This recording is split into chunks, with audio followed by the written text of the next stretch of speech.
皆さんこんにちは、セイタブのさよです。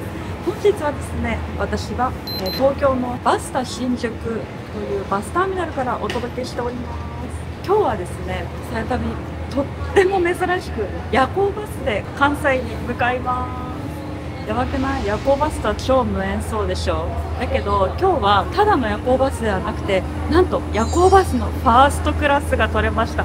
その名もドリームスリーパーというんですけれども、そちらがね、なんと取ることができたので、こちらで向かいます。さあ、バスタ新宿着きました。中入ってみます。めっちゃ混んでる。こんな感じで高速バスの時刻表があります。あった、これ。大阪奈良まで行くドリームスリーパーって書いてあります。C8 というところに向かえばいいですね。めっちゃ簡単。こんな感じで足元見てるとどっちに行けばいいのか ABC 乗り場が超わかりやすいです。私は C なのでこんな感じで進んでいきます。で現在ね、時刻は10時40分45分ぐらいなんですけれども、もうね全然こんな早く来なくてよかったなって感じ。撮影日がですね、本日3連休の最終日1月8日の月曜日なんですよ。だからだと思うんですけど、本当に人でごった返してて、夜10時45分とは思えないぐらいの人なんです。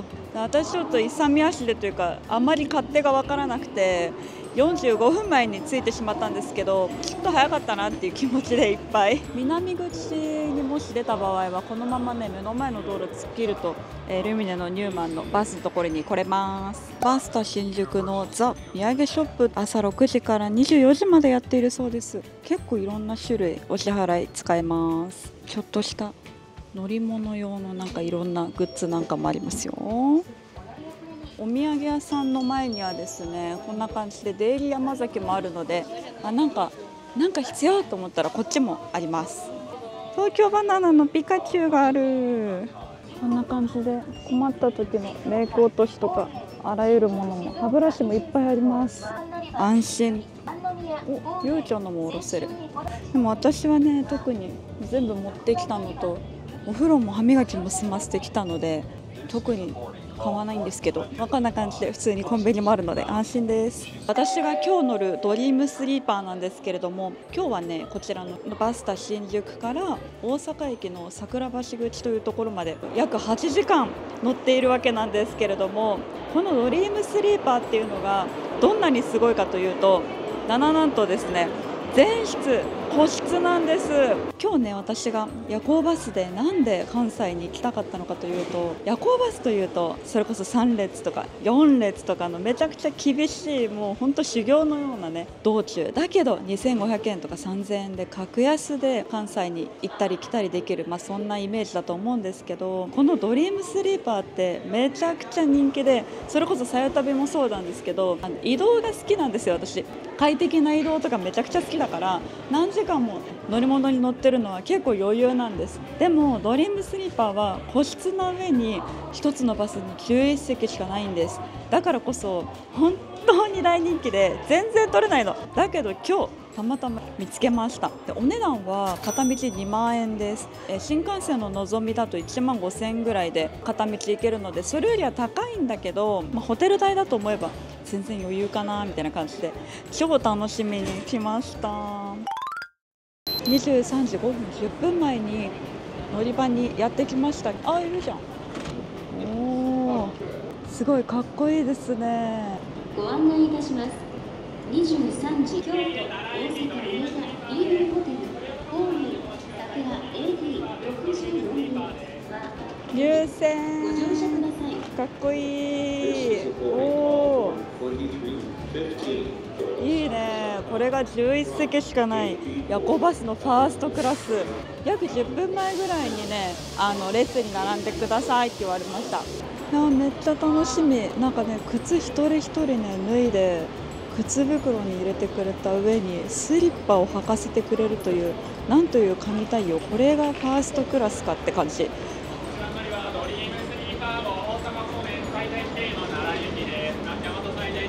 こんばんは。お願いします。はい、どうぞ。はい。はい。はい。ここまで。はい。わ。はい。すいません。お世話になります。すごい。作れた。私の部屋はですね、うわすごっ、やばい、すごっ。待って、めっちゃ楽しいんですけど、めっちゃ個室、すごい。全然周りの声とか聞こえてこないですね。子供連れの方がいたんで、本来であればね結構ガサゴサとしてるはずなんだけど、めっちゃ静か。やば、待ってワクワクしすぎて、めっちゃ座席とかもすごいことになってる。あと1分で発車なんですけど、とにかくまず靴入れてくれます。スリッパめっちゃ黒くてふかふか。てか私荷物置けよお待たせいたしました。大変長らくお待たせいたしました。ドリームスリーパーク、まもなく出発いたします。安全の際、シートベルト装着、ご協力よろしくお願いいたします。わかりました。まもなく出発いたします。はい、まもなく出発するそうです。ここにねハンガーがあります。あっという間に出発してしまった。最高の眠りに導くゼログラビティ姿勢は全自動ボタンの下側で設定いただけます。バイバイ。サンテラス口だ。めっちゃ楽しいな。次のご案内は明朝南海難波高速バスターミナル到着前とさせていただきます。それでは奈良到着までごゆっくりお休みください。手洗いに関してはね、この下のところにございます。まだ誰も使ってなくてめっちゃ綺麗。いいね。充電とかそういうのはないから、もし紙巻きたい場合はお部屋でやるしかないですね。案内放送みたいなのが終わるとすぐにこんな感じで真っ暗になってしまいます。ここからは、静かに保つためにオールアフレコになることをお許しください。それでは参りましょう。座席紹介です。さあ早速座席周りのご紹介参りましょう。こんなに大きなブランケットが上のね棚のところにございました。広げてみるとこんな感じ、結構大判です。なんとロゴもしっかり入っているものでございました。高級感がありますね。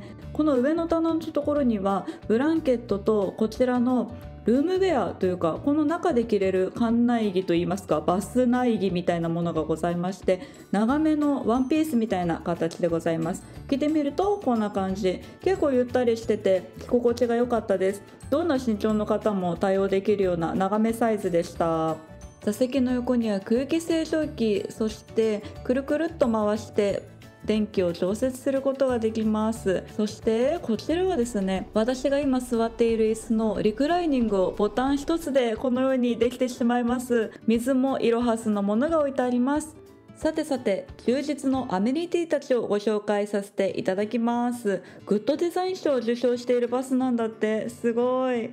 ロゴ入りの袋に包まれたおしぼり、そして歯ブラシ、お次はこれはアイマスクです。蒸気でアイマスクが1本入っておりました。そして普通の不織布のマスクも入っていました。すべてロゴ入りでかっこいいです。最後にイヤホンの耳カバーみたいなのが入っていて、ごっついイヤホンが一人一つありまして、こちらにはめるそうです。充電器の方は USB と日本の通常のケーブルが挿せるものがあります。こちらにはラジオかな、何かが聞けるそうです。便利だし、すべて手の届くとこにあって良いです。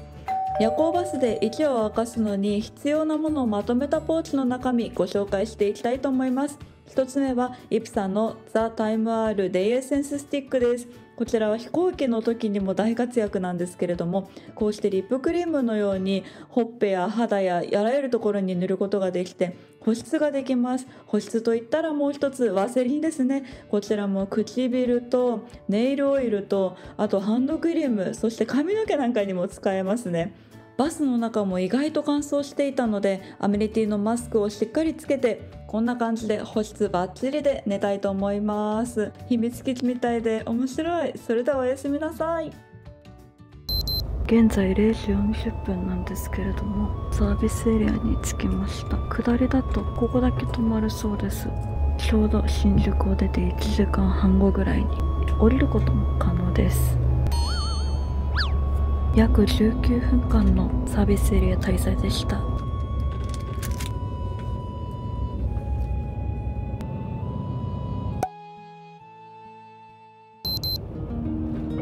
for taking the Dream Sleeper Tokyo Osaka Nara bus, operated by Nara Kotsu Bus. We look forward to serving you again.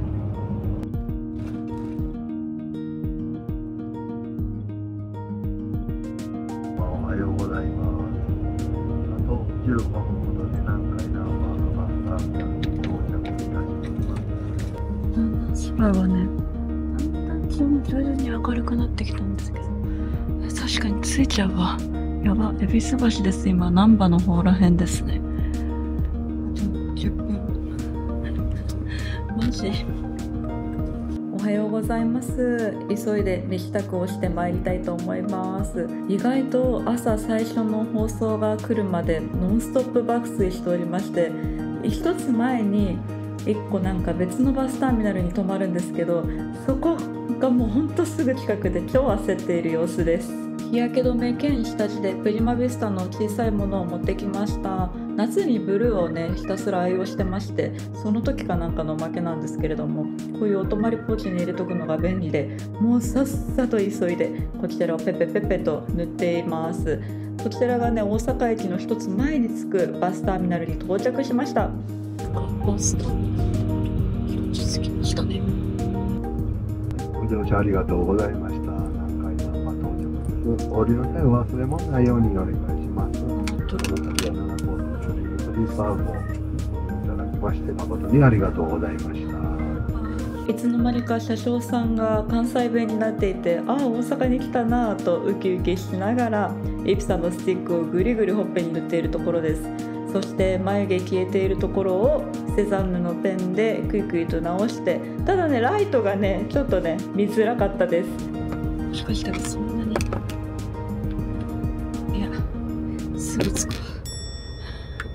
前日にシャワーを浴びてからこのバスに乗り込んできているので、眉毛とかも全部描いてきたんですけれども、ちょっと手直しをするぐらいなのでなんとか間に合いそう。じゃあ全部終わった。夏だったらこの時間でもね明るいから景色が楽しかったかもしれないですけど、パッと起きてさ、未だにまだ夜なのがお得な気分です、ある意味。でもこうパッと起きてさ、知らない景色が外に広がってんのは本当に楽しい。まもなく大阪駅前に到着いたします。お降りの際はお忘れ物のないようご確認をお願いいたします。特に荷物棚、毛布の下、充電中の携帯電話、スマートフォンのご確認をお願いいたします。本日は奈良交通運行便ドリームスリーパー東京大阪奈良号をご利用いただきまして誠にありがとうございました。6時43分なんで、ほぼほぼ確かに7時、ちょっと7時より前には着くので、私のようにギリギリまで寝てやろうというそういうタイプの方はね、お気をつけ遊ばせ。なんて優雅なバス旅だったんだ。だんだん空が白んできた。やっとだ。寝れないかなとか思ってたんですけど、朝の一発目の車内放送までぐっすり寝てました。私は意外とどこでも寝れるタイプだったの忘れてた。お降りの際は忘れ物ないようにお願いします。いやー、じゃあ名残惜しいけど降りますか。じゃあどうもありがとうございました。さあ、ということでですね、着きました。大阪駅。予約困難なファーストクラスの夜行バスだったわけなんですけど、最後までお姫様対応でしたね。すごい。時間は現在6時53分なんで、オールモスト鐘がね、これは7時なのであろう。バスを降りたらようやくお空が白んできて朝が始まります。都会のこの朝に変わる瞬間ってめちゃくちゃ街が浄化されてるみたいな感じですごい好きなんですけれども、このね、バスが降りる、大阪駅のところは桜橋口という本当に高架下で驚くと思うんですけど、目の前がもう JR の大阪駅の改札になってて、向こうはココマルシェとかルクアイーレとかの大きな商業施設に本当にすぐに行けるとこなので、行きも帰りもどっちも簡単に行けるかつ便利な場所にありますから安心してください。はい、ということでさよ旅初だったんじゃないでしょうか。夜行バスの旅、関西まで来てみました。私的には、若かりし頃に4列のやつしか乗ったことないので、もうはるかに疲れレベルが違う、かつ超快適でめちゃくちゃ楽しかったです。だから乗ってる時間もトータル、約8時間弱ではあったので、睡眠時間もねそれに付随して短くはなりますけど、結構想像よりぐっすり寝れたなっていうのが正直な感想でした。大人で4列でぎゅうぎゅうでっていうのはいくら安くても超しんどいじゃないですか。こちらのね全個室のドリームスリーパーだったら旅の風情も味わいつつ朝も早く到着することができて、もうタイパが完璧なので皆さんの旅の参考になったら幸いです。お疲れさん、楽しかったよと思ってくださった方、ぜひチャンネル登録高評価よろしくお願いします。私は今からちょっとサクッと大阪を回りおもろい一日を過ごそうと思いますので、また次のビデオでもお会いできたらと思います。他にもね世界一周、ヨーロッパ、アジアの旅などなどたくさん上がってますので、そちらもぜひお楽しみください。それではまた次のビデオでお会いしましょう。バイバイ。